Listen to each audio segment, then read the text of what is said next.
Buenas tardes, mi nombre es Alberto Serrano Garzón y voy a realizar un proyecto empresarial que voy a presentar a continuación, correspondiente a la asignatura de Análisis y Planificación Financiera. En primer lugar, a modo de introducción, quiero mostrar mi empresa, a qué se dedica, cuál va a ser su objeto social, cuál es su nombre y cuáles van a ser sus principales gastos de cara a poder situarnos de una manera más fiable con respecto a la hoja de Excel que posteriormente va a ser analizada. En primer lugar, ASGAM es el nombre de la sociedad limitada que he creado. Hace referencia a las siglas Alberto Serrano Garzón, Asesoría y Mediación. De aquí, por supuesto, se puede deducir el objeto social.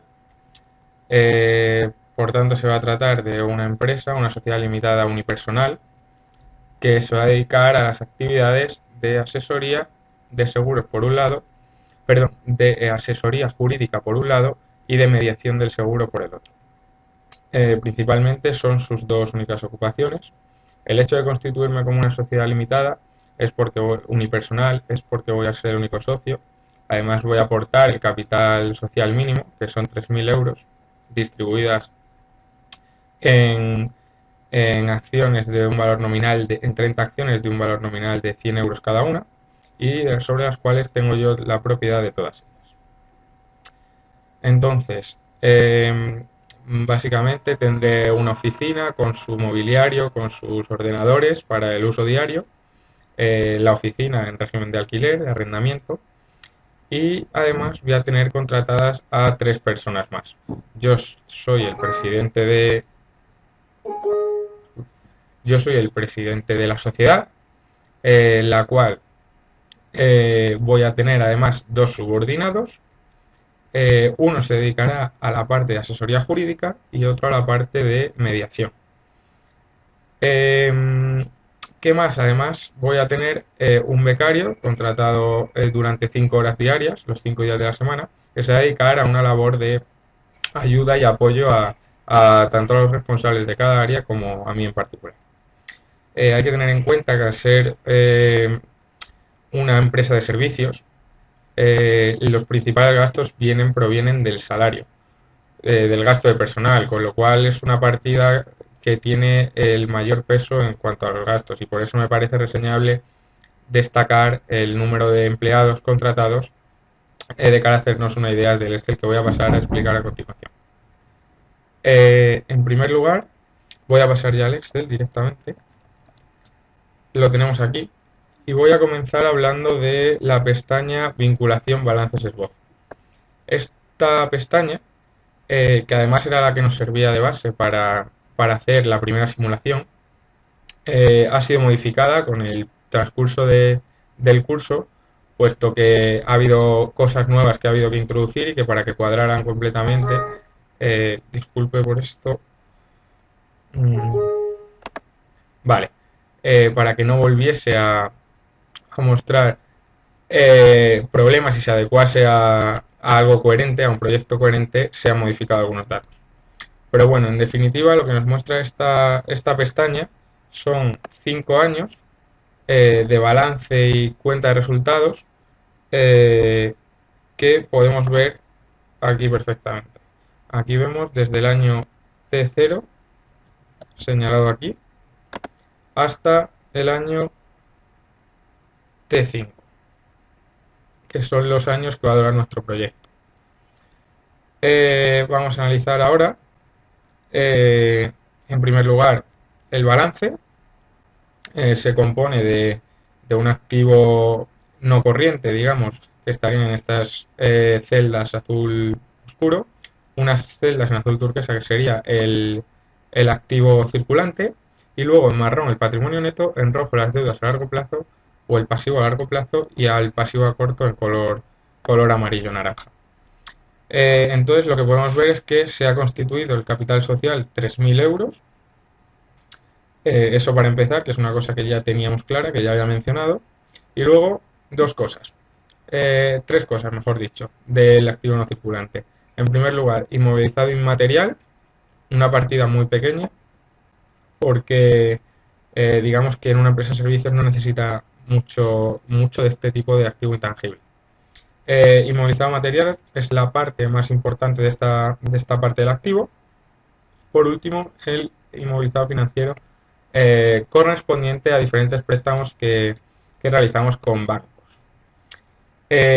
A posteriori, a largo plazo. Es importante destacar que están en el activo no corriente porque han sido a largo plazo. Y por último, del activo circulante tenemos una parte del realizable que es la mayor partida de este activo circulante, el exigible y por último el disponible. Pues bien, esto se ha calculado, como se puede ver si vamos a rastrear precedentes, que lo tenemos aquí, en función de un porcentaje aplicado al activo total no circulante.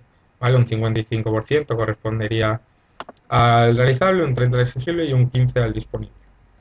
Y por último, o sea, y para pasar digamos, a la parte del pasivo, me gustaría destacar que no hay reservas, como se puede ver, puesto que estamos en el primer año y por tanto no arrastramos resultados del año anterior. Con lo cual, esa celda que haría referencia a las reservas está en blanco en este momento. Sin embargo, en el año T1 ya podemos ver cómo sí que tiene, aquí en la celda T6, cómo sí que tiene valor. ¿Vale? Las deudas ya las hemos comentado, tan solo decir aquí que es el coste de financiación tanto a largo como a corto plazo, este 7% y este 4,5%, y destacar que cuadra perfectamente tanto la parte del activo como la parte del pasivo del patrimonio neto, que podemos ver aquí 10.500 y 10.500. Pasamos a las ventas. La cuenta de pérdidas y ganancias, que vendrá en casillas de color verde los ingresos y en casillas de color amarilla los gastos. La partida más importante son las ventas, referidos a los dos productos que hemos venido analizando, tanto el de asesoría jurídica como el de mediación. Y la partida más importante de los gastos, podemos ver que es incluso del 90%, son 78.400 que hacen referencia a los gastos del personal. Tenemos aquí las cuotas de amortización muy pequeñas en relación a un porcentaje que es del 20 y del 33%. Y luego, por último, otros gastos antes de intereses, que son 5.000 y que hacen referencia pues, sobre todo a suministros, o alquiler, etc. Con estos gastos antes de intereses nos obtenemos un resultado antes de intereses al cual hay que restarle los gastos financieros, es decir, aplicarle ese 7 y ese 4,5%, para obtener unos gastos financieros totales y un resultado después de intereses. Estos 2.312,75 son los que en el año T1 tenemos en reservas. Con esto podemos decir que el año T0, que es en el que nos encontramos actualmente, habría finalizado su explicación. Podemos avanzar, pero para no ser repetitivos debido al escaso tiempo que tenemos, no voy a avanzar comentando todos los años, obviamente, simplemente destacar que las ventas sí que van creciendo, 95.000, 97.000, etcétera.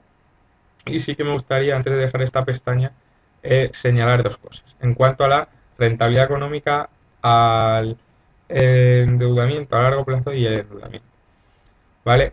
En primer lugar, el endeudamiento es de un 52,76%, calculado como las deudas a largo plazo, partido del patrimonio neto más el pasivo fijo.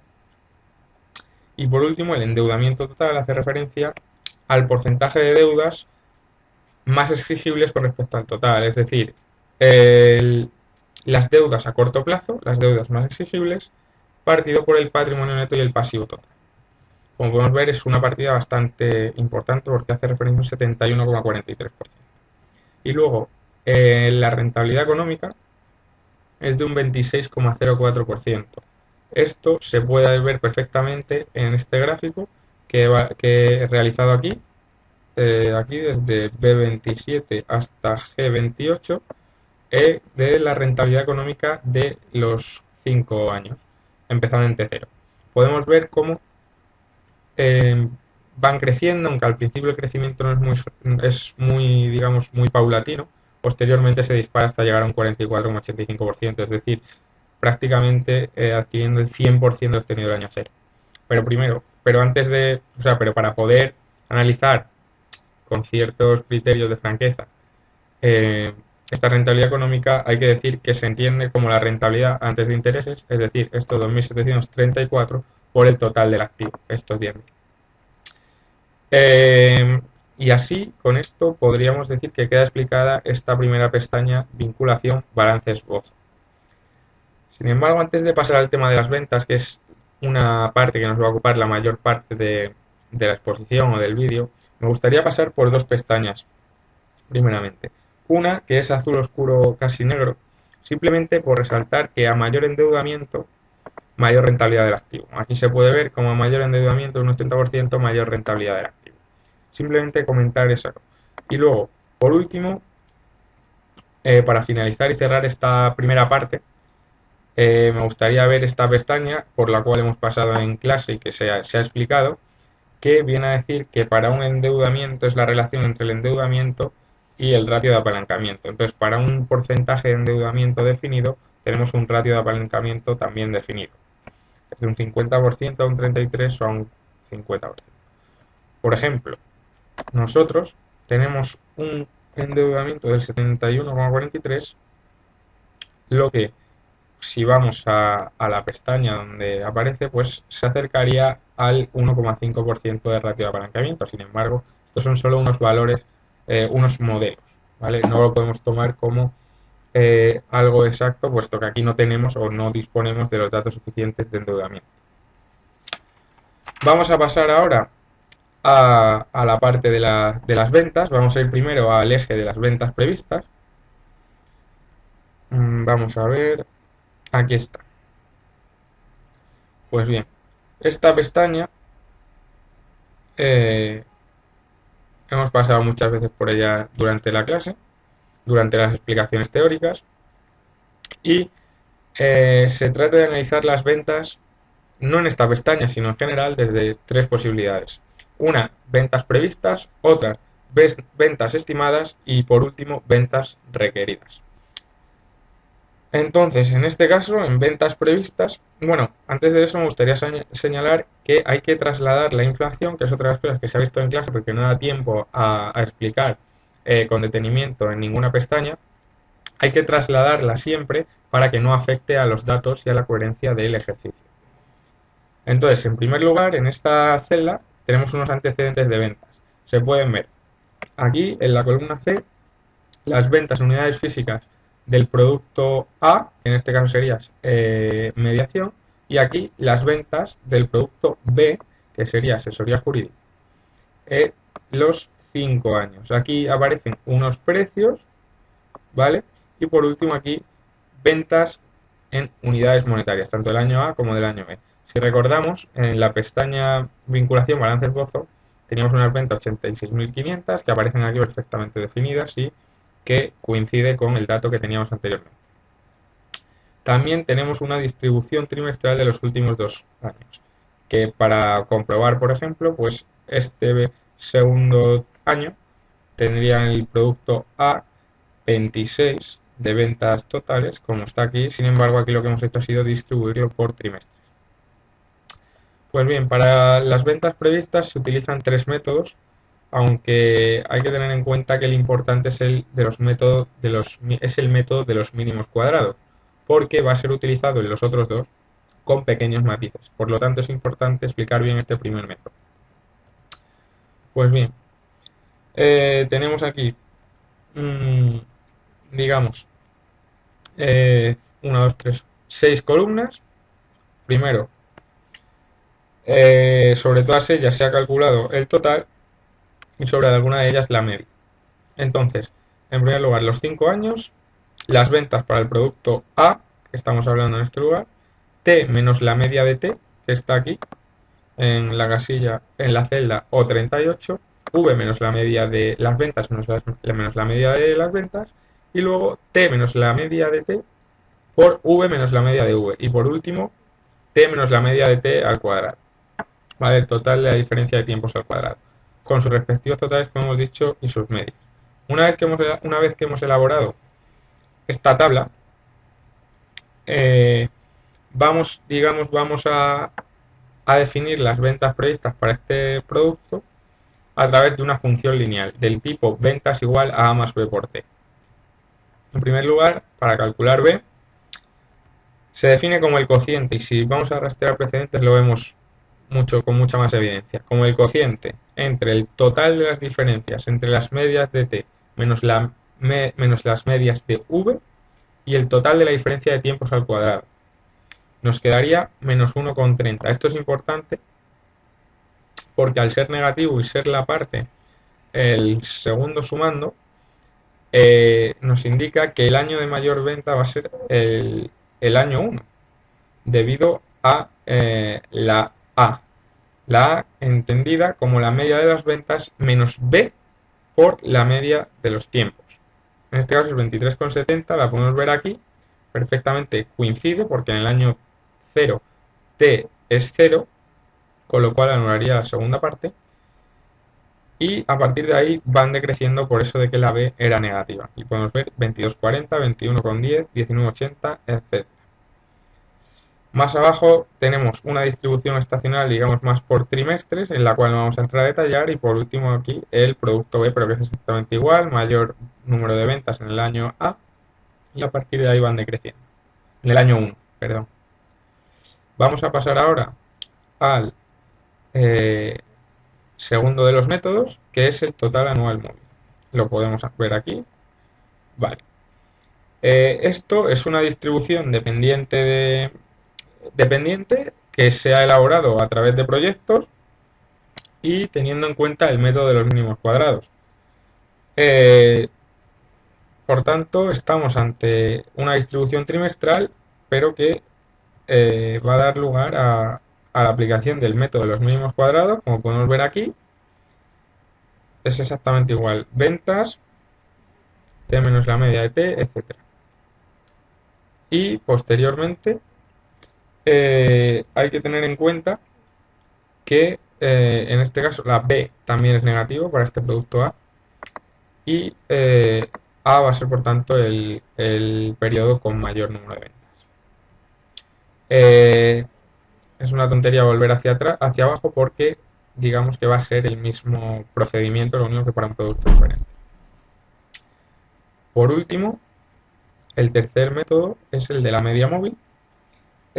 Aquí también las ventas se reproducen de manera trimestral, aunque tiene una característica añadida, que como vamos a ver aquí, se produce una progresión ascendente desde 3,68 hasta 6,50.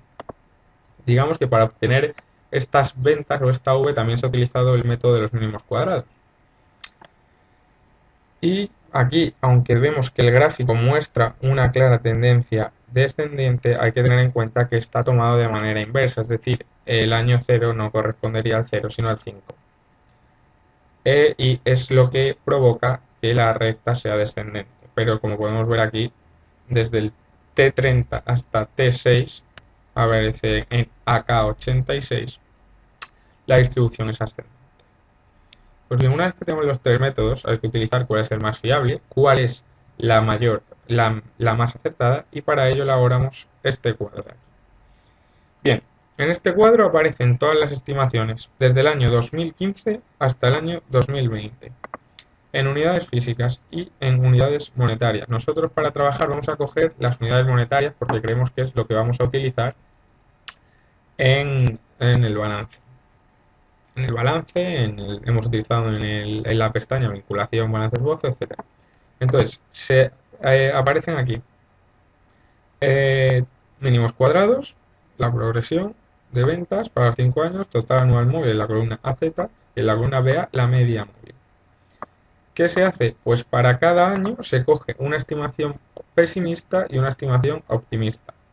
La optimista va a coincidir siempre con la de la media móvil, pero la pesimista no tiene por qué ser así. Y con el mayor y el menor valor se coge la esperanza, que la tenemos aquí calculada, y esta será las ventas que se van a producir según este método de ventas previstas en cada uno de los años y para el producto A, en este caso. Con lo cual podemos ver cómo optimista 45.207, pesimista 29.764, esperanza 37.846. Si vemos rastrear precedente, efectivamente coincide. Pues con esto damos por explicada la pestaña eje de ventas previstas. Y vamos a ir ahora a la siguiente pestaña, que es la de eje de ventas requeridas. Aquí, ¿qué hay que decir o qué hay que añadir? Pues en primer lugar, se tienen que realizar 3 etapas, ¿vale? La primera de ellas es establecer una rentabilidad financiera por encima del coste del capital. Por tanto, la renta financiera se equipara al coste del capital no solo porque, perdón, sigo explicando, no solo porque la renta financiera sea mayor que el coste de la deuda, sino porque se determina a sabiendas de que estamos ante una empresa no convencional.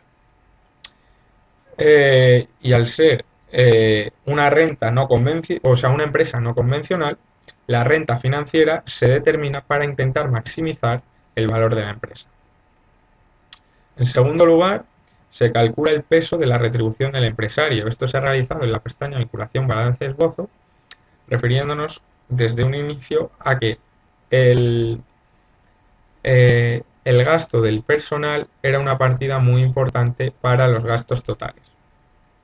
Y por último, hay que maniobrar en la estructura de los gastos antes de intereses con el fin de hacer máximo el valor del empresario. Pues bien, en este caso, este tipo de ventas requeridas lo que hace es que intenta distribuir unas ventas que cubran los gastos. O sea, el objetivo de estas ventas es cubrir los gastos. O sea, se realiza en proporción a los gastos para satisfacer la renta del empresario.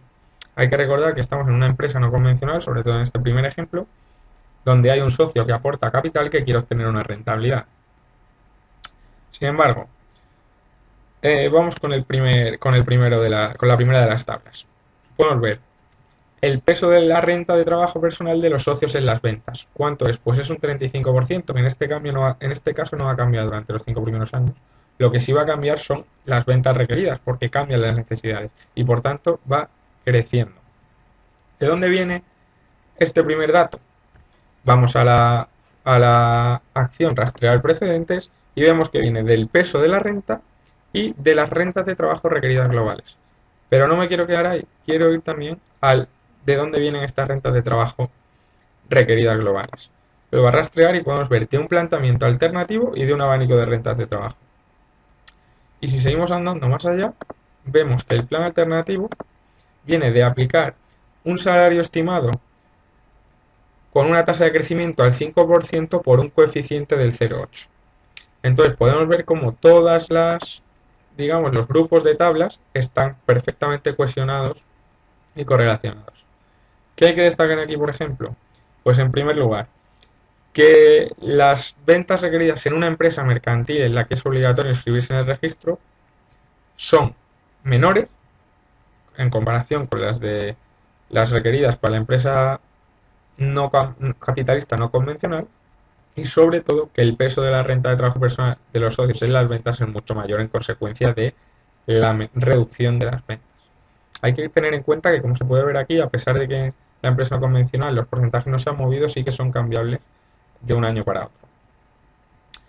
Y no tiene mucho más esta pestaña, salvo determinar que en este gráfico se puede observar, en primer lugar, en este más pequeño que tengo aquí,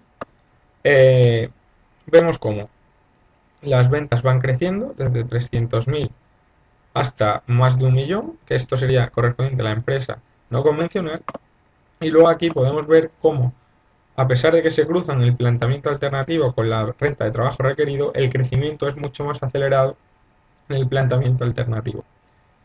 Y esto se ha visto en las tablas anteriores.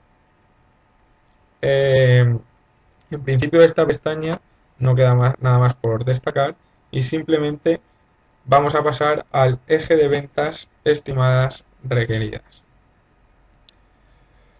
Vale, en este caso podemos ver cómo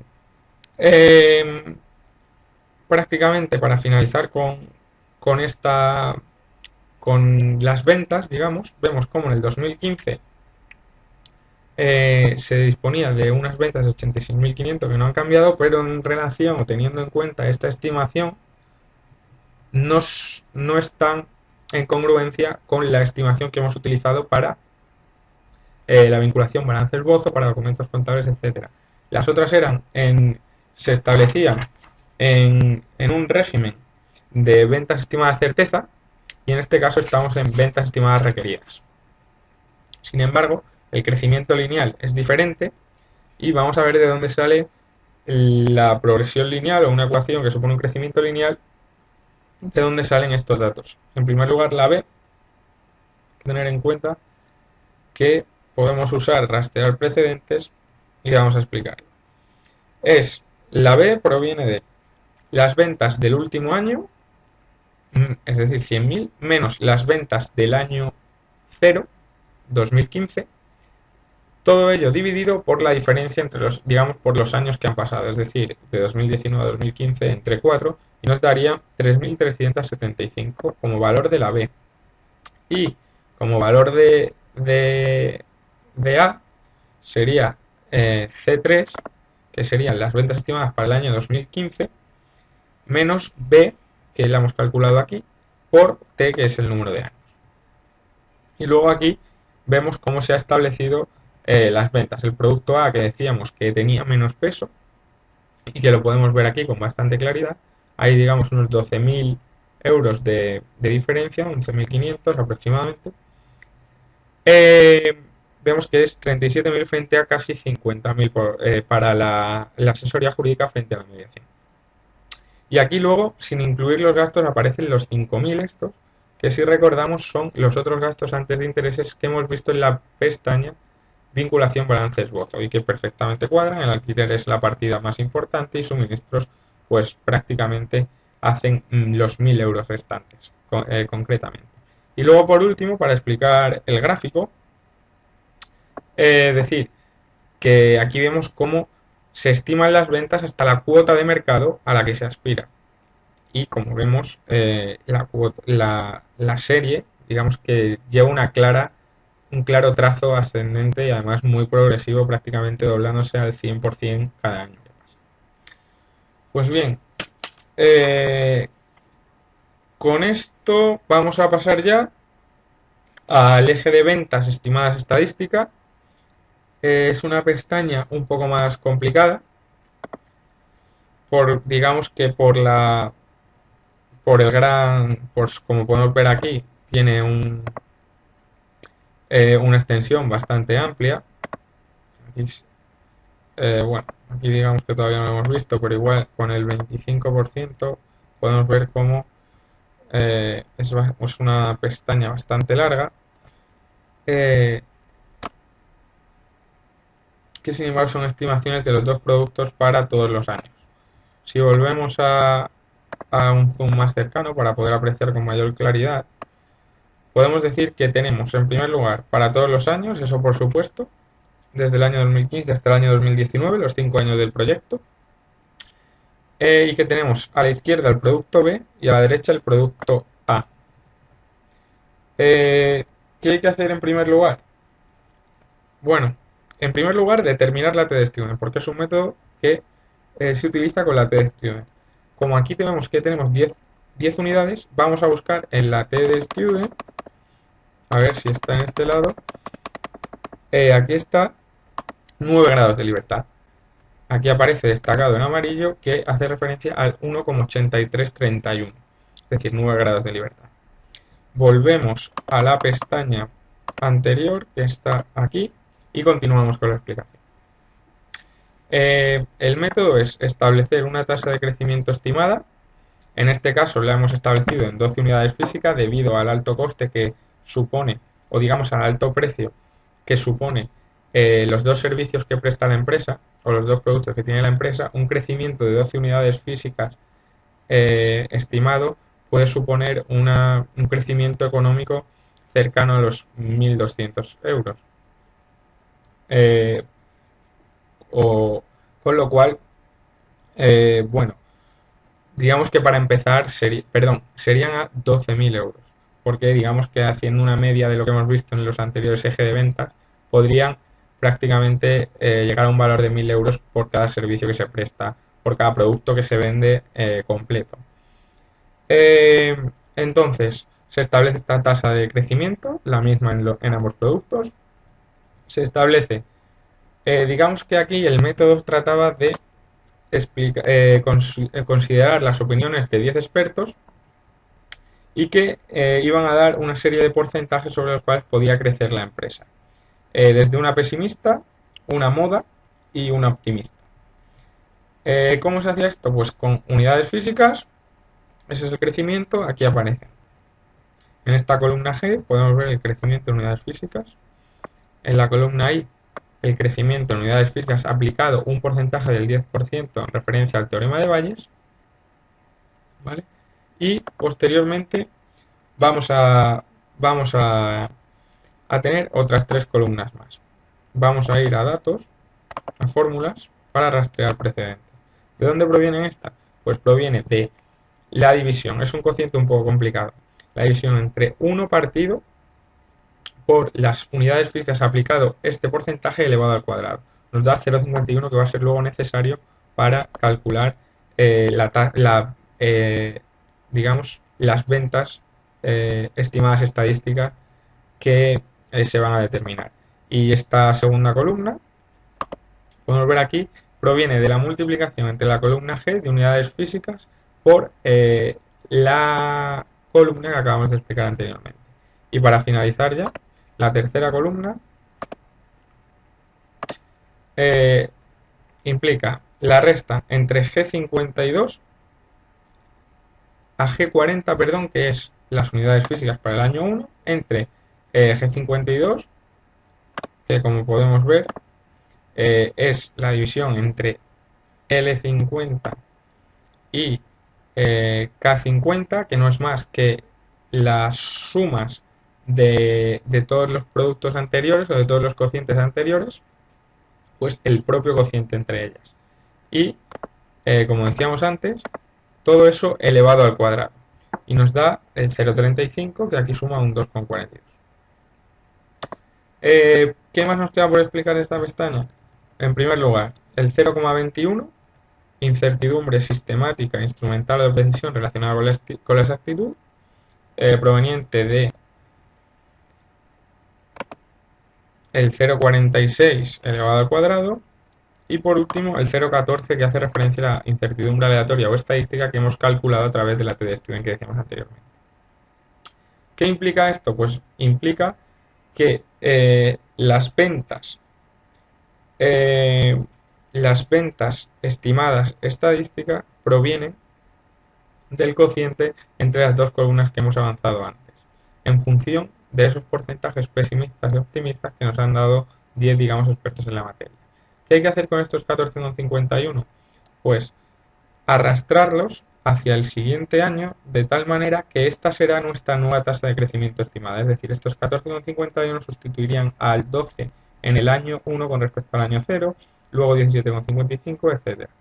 Y para el siguiente producto, para el producto A, exactamente lo mismo.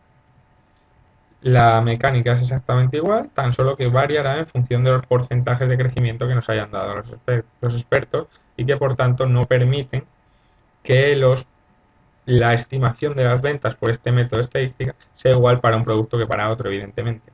Se trata de datos lo más reales y lo más cercanos posible a la realidad. Pues bien, con estas 4 o 5 pestañas que he explicado sobre las ventas y teniendo en cuenta que se utiliza la certeza para determinar las ventas que vamos a utilizar en los documentos contables, damos por finalizada la explicación de las ventas. Y nos va a quedar ahora abordar un documento bastante amplio y bastante completo que responde al nombre de documentos contables. Este documento, a ver, sí, aquí está. Este sí que merecería la pena verlo entero porque es, por lo menos para ver la extensión y la gran complejidad en la que nos movemos. Y a ver que lo he perdido un segundo. Vale, aquí. lo que hace es eh, una explicación de un balance mucho más detallado, incluso aparecen los números de las cuentas que tienen que ir en cada partida.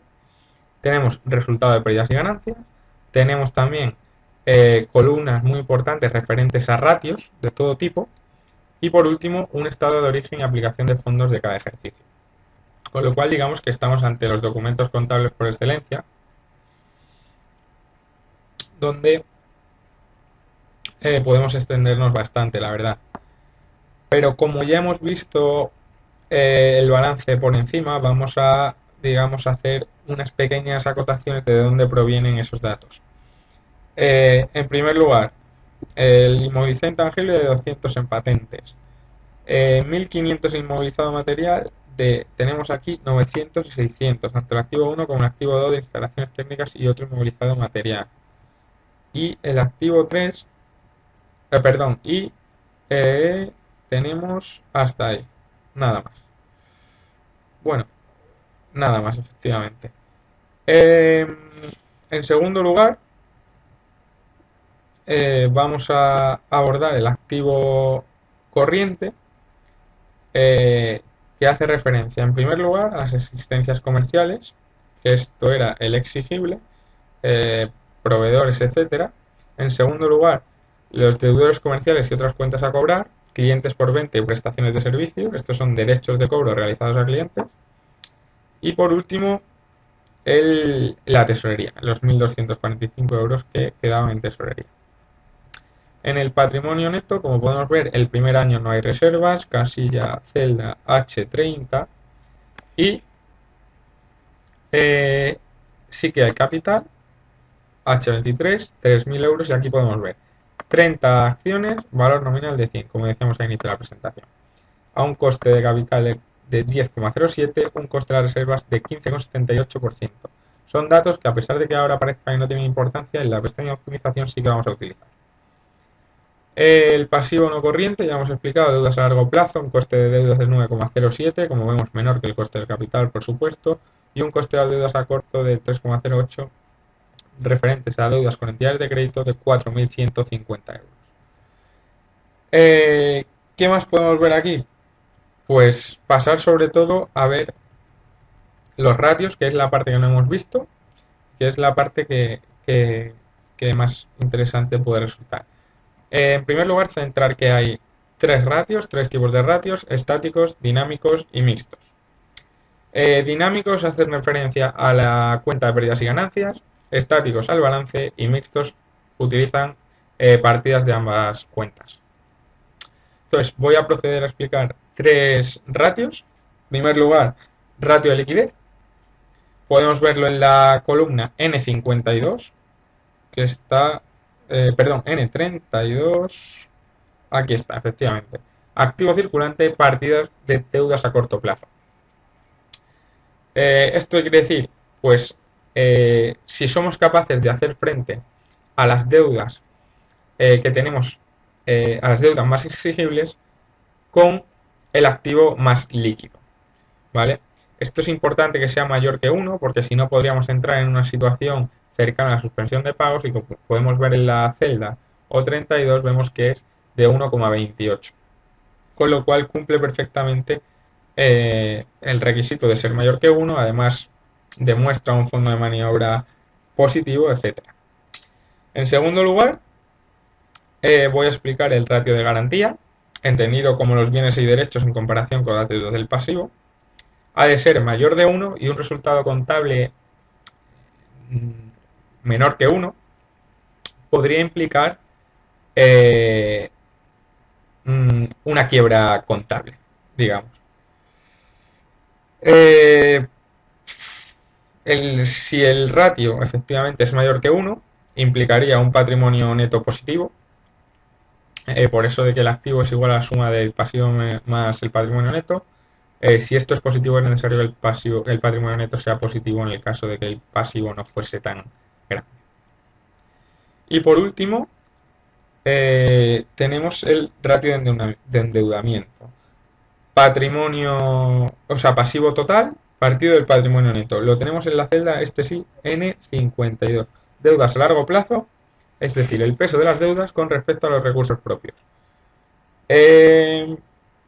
Recursos propios entendido como capital social más reservas. En este caso, los recursos propios, al estar hablando del año cero, eh, estaríamos tendríamos menos recursos propios, puesto que, como hemos dicho antes, no tenemos reservas. Sin embargo, ¿cómo se interpreta este ratio? De la siguiente manera. Si es mayor que 1, endeudamiento alto. Si es menor que 1, las deudas son menores al patrimonio neto y por tanto el endeudamiento es bajo. Pues bien, en cuanto a los ratios, no hay mucho más. Decir que el documento hace referencia a todos los años hasta el 2019, un documento súper extenso y que en todo se basa en lo que he explicado ahora, más la cuenta de pérdidas y ganancias y el estado de origen y aplicación de fondos al cual no le hemos dedicado demasiado tiempo. Por último, me gustaría explicar la pestaña de optimización, que me parece, esta sí, sin ninguna duda, la pestaña más completa, sobre la cual vamos a trabajar y que vamos a tratar de explicar. Entonces, en primer lugar, no lo he dicho antes, pero es muy importante, voy a ponerlo aquí, K99 para buscarlo. Vale, esto es. ¿Esto qué es? Pues esto es la ponderación de las deudas sobre el total de las deudas financieras. Este 5,17% es el factor de descuento del cual hemos estado hablando en numerosas ocasiones a lo largo de este curso. Este 4,30% también va a ser importante. Pero, volviendo a la pestaña de optimización, vamos a ir a la celda Z3, vale, y aquí vamos a establecer el primer cuadro importante en este caso. Tenemos en la parte marrón, todo esto es de Z3 hasta AE15, en la parte marrón tenemos la rentabilidad del accionista, como vemos increciendo todo el rato, no miento, un gran crecimiento al inicio, posterior descenso y luego un crecimiento más estacional. Color rojo, coste de las deudas a largo plazo o rentabilidad de proveedores. El 9,07% que avisé anteriormente, aquí está. Y por último, el coste, el factor de descuento, el 5,17% que se va a ir reduciendo con el paso del tiempo. Pues bien, para continuar con esta pestaña de optimización, me parece interesante señalar las tres propuestas que se plantean en relación al programa primal y al programa dual. El primero se realiza a través de una regla de 3, que lo encontramos a partir de Z56, aquí, y que tiene tres colores que vamos a explicar a continuación. Un color azul marino. Es importante señalar que están establecidos este gráfico en cascada a través de una estimación y aplicando un filtro, el filtro número 3 de símbolos, ¿vale? En azul marino, azul oscuro, tenemos los desembolsos iniciales planteados desde el año 0 hasta el año 4, ¿sí? En un color azul verdoso, la proporción a cada flujo de tesorería a través de la regla de 3 que hemos dicho que era la propuesta, añadiéndole la inflación que hemos dicho que hay que tenerla en cuenta para no descuadrar el documento ni la viabilidad de la empresa, sobre todo. Y por último, en la columna AE tenemos, aquí está, una columna fucsia, que son el resto de los flujos correspondientes al proyecto. Vale, pasamos, una vez explicada esta primera propuesta, a la segunda, que la encontramos en la celda Z118, aquí está. Pues bien, en la celda Z18, disculpen, tenemos una única unidad monetaria en dicho momento del tiempo. Tenemos también una progresión en cascada y aquí vemos lo que decía anteriormente, una financiación inicial, un coste de las deudas a largo plazo, una proporción a cada flujo de tesorería a través de la regla de 3 y la inflación en el caso anterior, en este a través de una única unidad monetaria en cada momento del tiempo y por último el resto de los flujos en color fucsia. Pues bien, avanzando hacia la celda Z141, en primer lugar, eh, podemos ver, bueno, antes de esto voy a señalar que, como siempre, para no alterar la coherencia, aquí tenemos el coste de las reservas, que hemos dicho anteriormente. Eso como pequeño detalle. Después, en fondo gris en color rojo sobre fondo gris, tenemos el programa dual, ¿vale? Aquí tenemos el programa dual con un 100% de inicio y que luego se mantienen constantes en estos tres periodos. Y por último, por último no, a continuación, en el programa dual en color azul sobre fondo gris. ¿Qué decir del programa primario?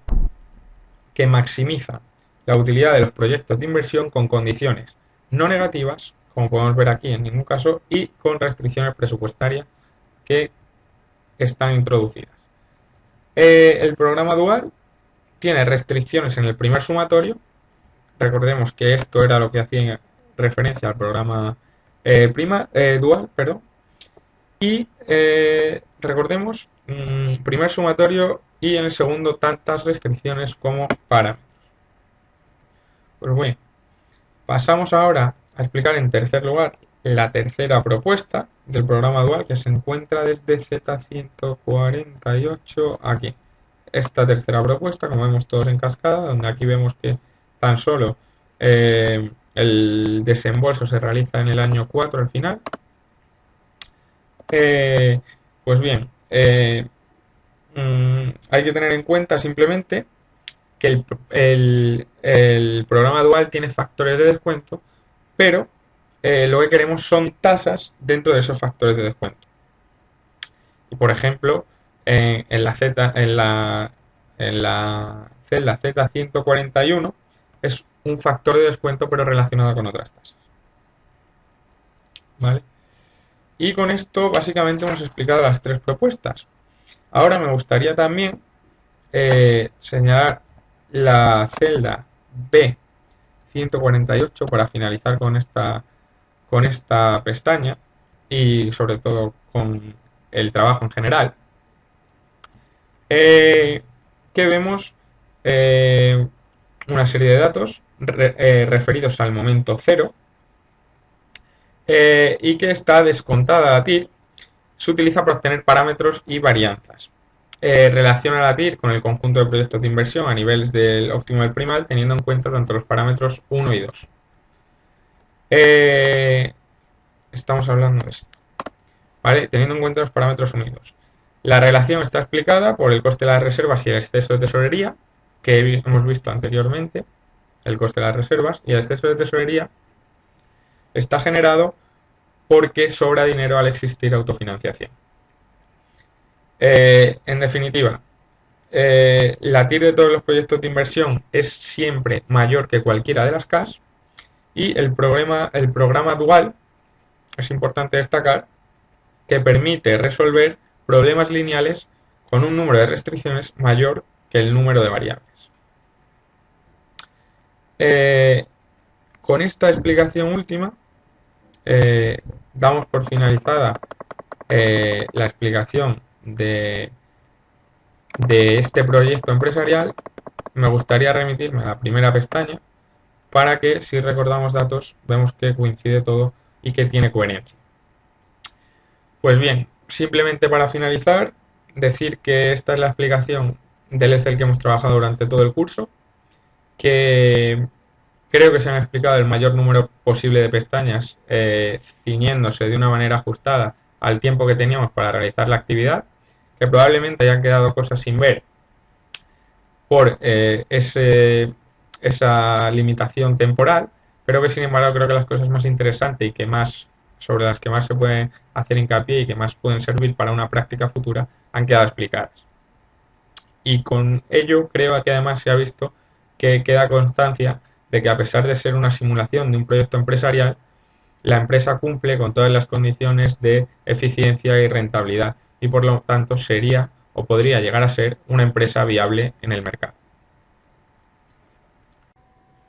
Bueno, con objeto de completar el proyecto empresarial que se ha venido explicando a lo largo de este vídeo, se van a comentar dos pestañas que no podíamos dejar sin tener en cuenta. La primera de ellas es referente a los ratios en cuanto a sus datos y la segunda de ellas los propios gráficos de estos ratios.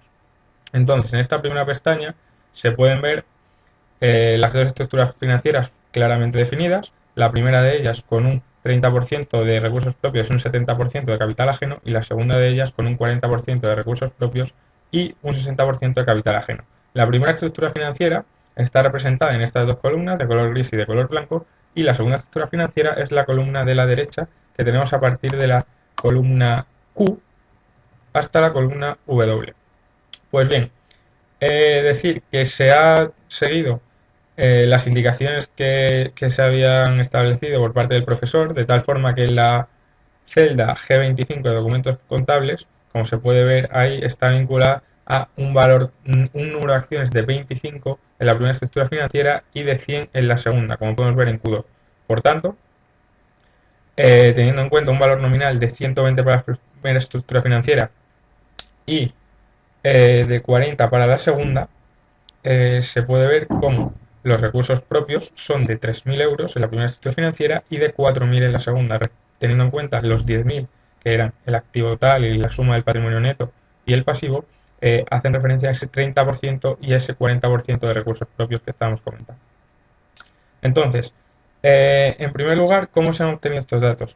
Pues bien, la primera columna de las tres, la columna de color gris, es una vinculación exacta de la primera estructura financiera de documentos contables.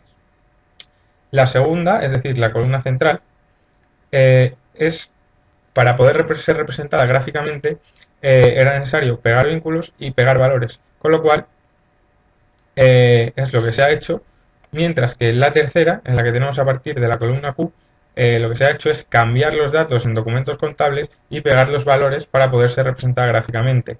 Es decir, segunda y tercera columna pegando valores y primera pegar vínculos. De esta manera podemos ver cómo están representados la mayoría de los ratios, así lo vemos más claramente, que están representados en la pestaña de documentos contables. Entonces, habíamos hecho referencia sobre todo a tres ratios que habían sido explicados en la pestaña de documentos contables: ratio de liquidez, ratio de garantía y ratio de endeudamiento a largo plazo. Aquí tenemos el ratio de endeudamiento a largo plazo, que va a ser con el que vamos a detallar más porque tiene una visión mucho más clara. Entonces podemos ver como en la celda B37 están las deudas a largo plazo partido de los recursos propios provenientes de documentos contables, cuyo valor era 1,11. Sin embargo, si vamos a la segunda estructura financiera, podemos ver que es de 0,83 en la celda S37. Con lo cual, ¿qué quiere decir? Que como hemos dicho que la segunda estructura financiera tenía un endeudamiento menor, se puede ver como el ratio de endeudamiento también es menor. Con lo cual, siguiendo este principio, tendremos que a menor endeudamiento, menor rentabilidad. Con lo cual, una empresa más endeudada puede generar mayor capacidad de rentabilidad. Pues bien, con esto creo que queda explicada la pestaña de los datos de los ratios. Donde se puede ver gráficamente es en esta segunda pestaña, donde podemos ver las dos estructuras financieras, la primera de ellas con 30-70 recursos propios, capital ajeno, y la segunda 40-60 respectivamente. Aquí tenemos los datos, tanto uno como otro, y aquí están todos los ratios representados gráficamente. Como podemos ver, la estructura es muy similar en todos ellos. Sin embargo, hay que tener en cuenta los valores, sobre todo y los porcentajes, que es lo que nos van a determinar la diferencia de ambas estructuras financieras. Aquí, por ejemplo, podemos ver cómo están representadas en estos tres ratios estáticos, donde podemos hacer referencia a las deudas a largo plazo partido de recursos propios, que es el endeudamiento que he venido comentando en la última parte de la pestaña de ratios. Con lo cual, creo que con esto queda completado quedan completadas, mejor dicho, todas las indicaciones que se estaban haciendo alusión por parte del profesor, y por tanto doy por concluido mi proyecto empresarial.